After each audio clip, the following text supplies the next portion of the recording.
Greetings everyone, Brett here with Hammerhead Model Making, and on this episode of 5-Minute Reviews we're going to be looking at the Trumpeter 148 scale C-47 Skytrain.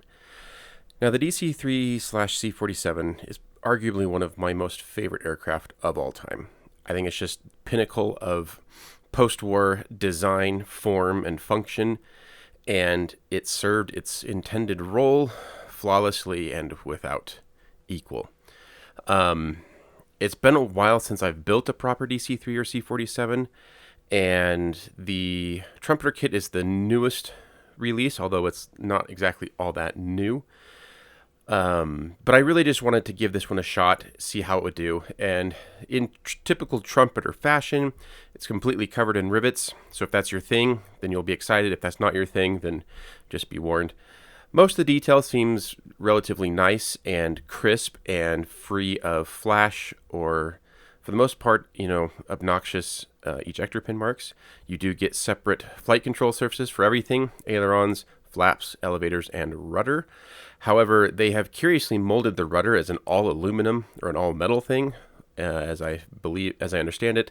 At least all the C-47s that were participated in, like D-Day and stuff, all had fabric covered rudders. So be aware of that. You do get full interior all the way from the cockpit all the way to the back bulkhead in the cargo area, which is pretty nice. You could easily have the cargo doors open, troops going on, whatnot. Here is some of the surface detail for the underside of the wings, upper side of the wings, where the engines attach. And everything seems pretty logical in terms of its breakdown. There are some really interesting choices here with all the ejector pin marks in the upper side of the flaps. Those would be an absolute nightmare to clean out. So I'd be curious to see just how accurate those are. Maybe those would need some reworking to clean those up and make them look better. As I was saying before, there are two major areas on this kit that need to be corrected if you want to make a slightly more accurate C-47.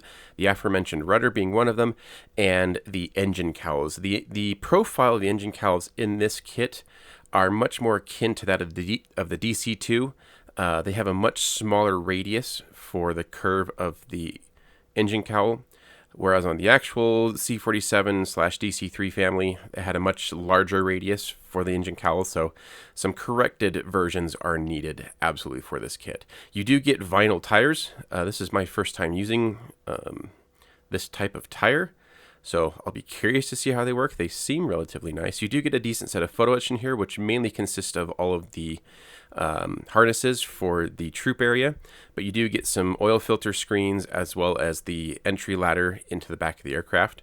So that's pretty nice. The decal sheet's rather large, and slightly annoyingly is they actually include the fuselage national insignias as part of the invasion stripe decals. So if you don't want to use the actual invasion stripe decals, you'll have to cut out the national insignias from those side ones in order to have decals for that on the side of the aircraft. So that's kind of a pain. I don't care for that.